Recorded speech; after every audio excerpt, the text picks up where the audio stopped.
ಕಾಲಿಗೆ ಬಿಡ್ತೀನಿ ಅಂದ್ರೆ ನಿಮ್ ಕಾಲಿಗೆ ಥ್ಯಾಂಕ್ ಯು ನನಗೆ ಏನ್ ಹೇಳ್ಬೇಕಂದ್ರೆ ಗೊತ್ತಾಗ್ತಾ ಇಲ್ಲ. ನಾನು ಅನ್ಎಕ್ಸ್ಪೆಕ್ಟೆಡ್ ಆಗಿ ಸೆಲೆಕ್ಟ್ ಮಾಡ್ಕೊಂಡಿದ್ದೀನಿ ಫೀಲ್ಡ್ನ. ಅದರ್ವೈಸ್ ನಾನು ಮಾಡ್ಕೋಬೇಕಂತಾನೆ ಏನಿರಲಿಲ್ಲ. ಬಟ್ ಅಲ್ಲೇ ನಾನು ಲೇಟಾಗಿ ಬಂದ್ರು ತುಂಬಾ ಚೆನ್ನಾಗಿರೋ ಅಕಾಡೆಮಿನ ಸೆಲೆಕ್ಟ್ ಮಾಡ್ಕೊಂಡಿದ್ದೀನಿ. ಬಟ್ ಏನು ನಮಗೆ ಡೌಟ್ಸ್ ಬಂದ್ರು ಕೂಡ ತುಂಬಾ ಬ್ಯಾಕ್ ಬೋನ್ ಆಗಿ ನಿಂತ್ಕೋತಾರೆ. ಆಲ್ಮೋಸ್ಟ್ ಅವ್ರು ಯಾರಿಗೆ ಏನು ಇರ್ಬೇಕಂತಿದ್ರೆ ಇದನ್ನೇ ಸೆಲೆಕ್ಟ್ ಮಾಡ್ತಾರೆ. ಪರ್ಟಿಕ್ಯುಲರ್ ಇದನ್ನ ಸೆಲೆಕ್ಟ್ ಮಾಡ್ಕೊಳ್ತೀವಿ.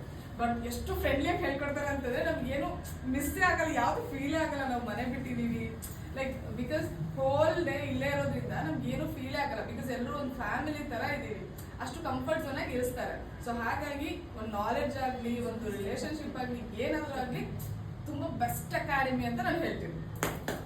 So much